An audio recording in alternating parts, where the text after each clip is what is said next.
Order, order. Hello and welcome to another episode of Reporters Without Orders, a Newslaundry podcast where we discuss what made news, what didn't, and some things that absolutely shouldn't have. आज का हमारा episode 239th episode है इस podcast का and joining me are two of my colleagues, Pratyush and Prateek. Pratyush is right here in the studio. Prateek is on Zoom from Pune. Welcome both of you. Good morning. Good morning. Thank you. Good morning.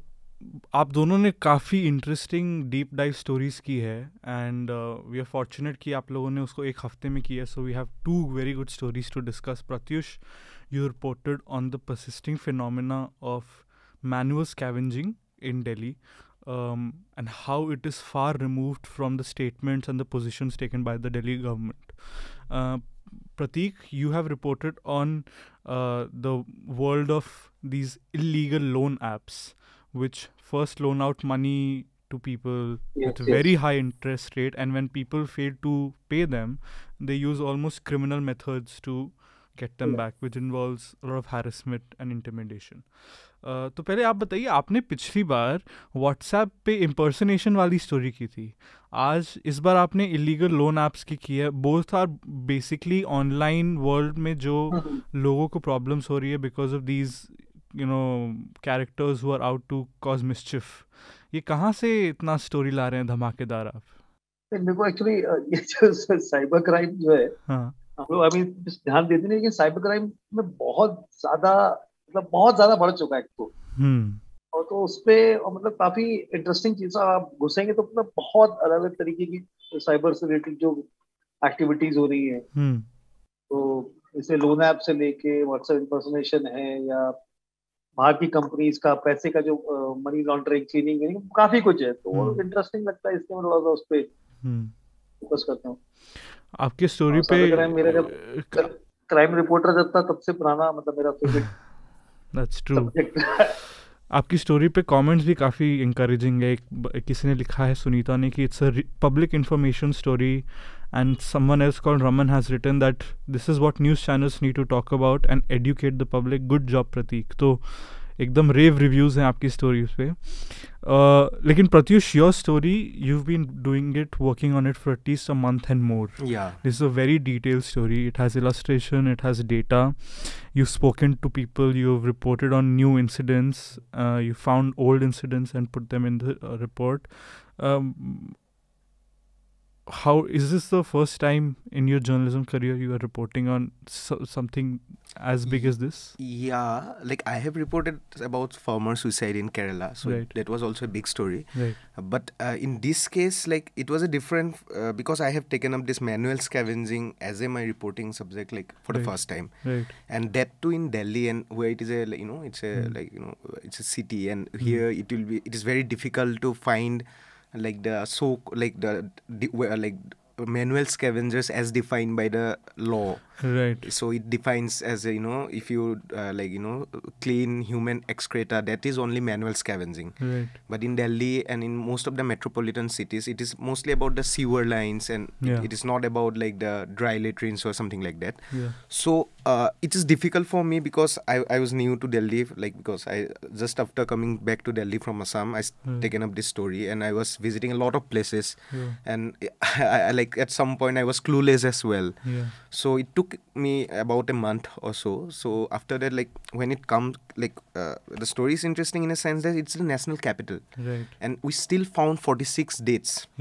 Who, like the workers who have died inside sewer or like septic tanks. And this is interesting because in 2013 the Supreme Court, with much fanfare, you write, abolished manual scavenging. And I mean, it's good for probably the judges who sit on Tilak Road to say from their benches, today manual scavenging is abolished. But as your story shows, almost a decade later, in only 5 years in Delhi, you have 45 people dying of this. That's the official figure. This is the figure given by the Ministry of Social Justice to the in the Parliament. So there are many dates which may not be reported. We don't know, but it's very difficult to find as well because people knows it is an illegal thing, and there are other things as well. I want to add it. We haven't wrote about it. We haven't mentioned it here in the report, but. in the act prevention of employment of manual as a manual scavenging 2013 तो उसमें PMS act में एक था कि like you have to register case stringent case against the perpetrators, but in most of the cases you will see even the recent case that is about the Rohit and the Ashok guy, police have registered a 304A FIR. 304A is a like death by negligence, which is registered in case of accidents and all.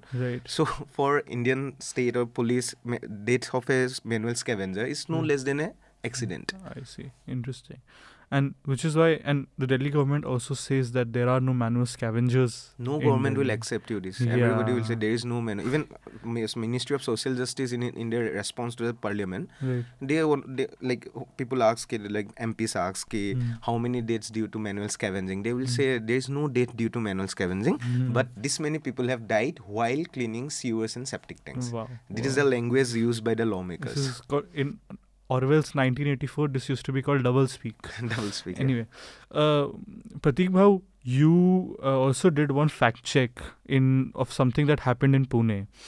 This is more on what it reflects on what is the state of our media, but there have been sweeping detainments and arrests and raids across the country against people who are claimed to be associated with the Popular Front of India, PFI, or its affiliated organizations.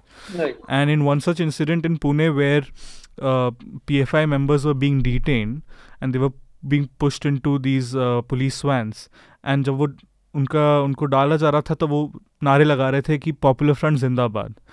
अब इसको चलाया गया ANI पे, और ANI जब कुछ डालता है तो वो सारे चैनल पे भी चला जाता है, but they said that it was Pakistan जिंदाबाद एंड नॉट पॉपुलर फ्रंट जिंदाबाद.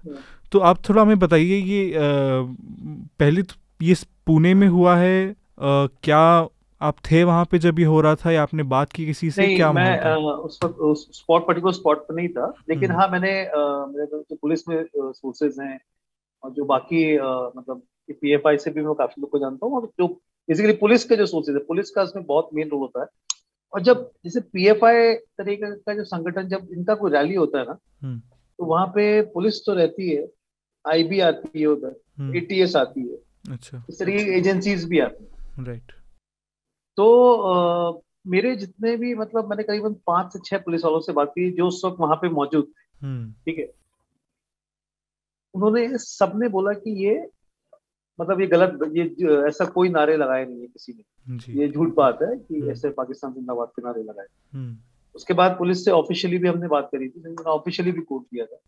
वहाँ के जो पर्टिकुलर एरिया के जो SHO थे, मतलब यहाँ पे पुलिस इंस्पेक्टर बोलते हैं उनको, तो उन्हें पता कि भाई ये सब झूठी वूठी बातें हैं. और तो मैंने एक सीनियर मतलब रैंक के ऑफिसर से ही बात करी थी, उन्होंने बोला था कि ये सब बहुत मतलब ये जो मीडिया है इस तरीके से माहौल खराब करने का काम कर रहा है विदाउट वेरीफाई किए.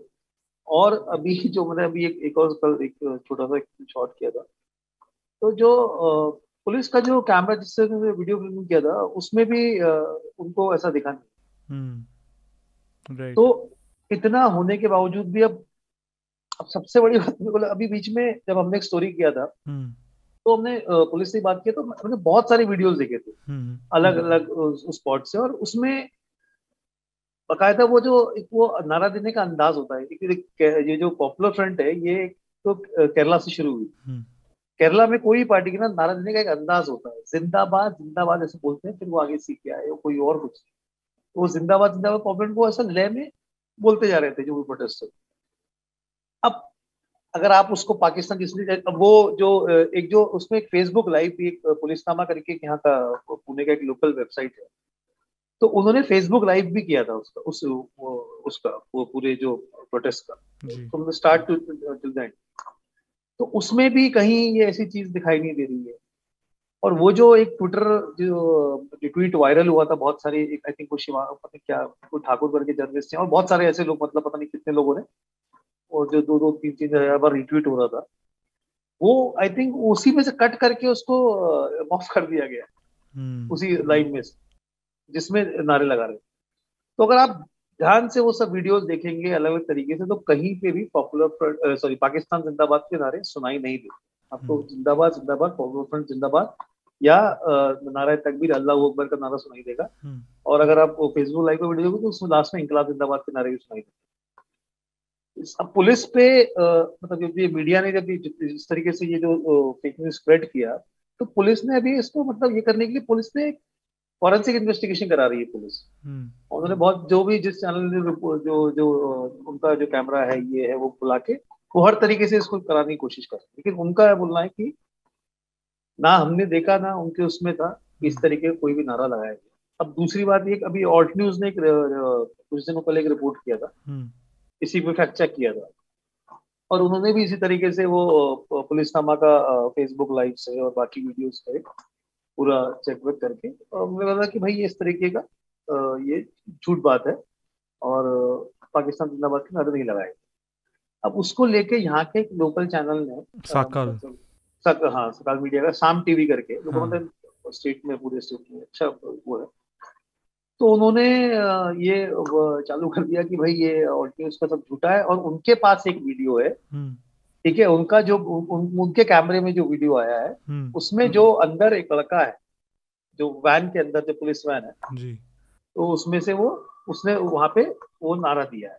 अब मैंने भी उसको फैक्ट चेक किया था कल, तो मैंने अलग से वो जो वीडियोस हैं अलग अलग एंगल से, राइट साइड से वैन के, लेफ्ट साइड से, सामने की तरफ से, वो उसमें उनका वो जो सका अपना साम टीवी का कैमरा पर्सन भी दिख रहा है। ठीक है मतलब अगर आप उसका अगर वो साम टीवी का ही आप वो देख लोगे, मतलब उन्होंने जो वीडियो बनाया है और वो बोला है कि ऑल्ट न्यूज के मतलब कुछ उन्होंने ये गुमराह कर रही कोशिश की है लोगों की, उनके क्या इरादे हैं या उससे किसका कनेक्शन है, ये सवाल करने वाली चीजें तमाम चीज बोलते हुए आप उनका ही वीडियो देख लोगे ना, आप ध्यान से देखोगे तो वो आपको सुनाई देगा क्लियर कट कि वो पॉपुलर फ्रंट जिंदाबाद बोल रहा है जी, जिंदाबाद मतलब उनके खुद के वीडियो में जी। फिर हमने उसको और अच्छी तरीके से मैंने इधर जो भी 3-4 एंगल थे वो पूरा ढंग से देख के सुन के और क्लियर कट सुनाई देता है कि जिंदाबाद जिंदाबाद पॉपुलर फ्रंट जिंदाबाद ही बोल रहा है वो लड़का, पाकिस्तान जिंदाबाद का ऐसा कोई भी नारा नहीं था।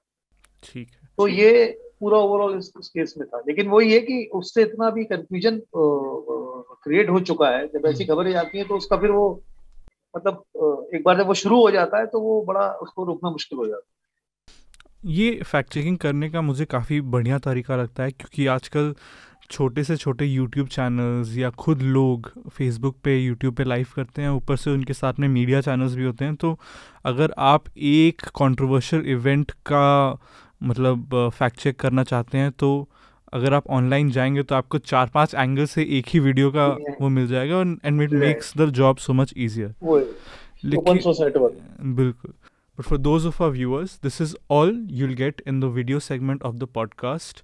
To listen to the remaining part of the conversation where we discuss Pratyush's story on manual scavenging and Prateek's story on illegal loan apps, please head over to either Spotify, Stitcher, Apple, or the podcast player on the Newslaundry website and check out episode 239 of Reporters Without Orders.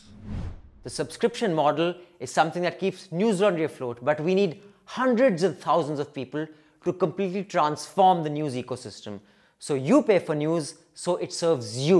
So click on the link with this video, subscribe to Newslaundry and pay to keep news free, और गर्व से कहो मेरे खर्च पर आज़ाद है खबरें।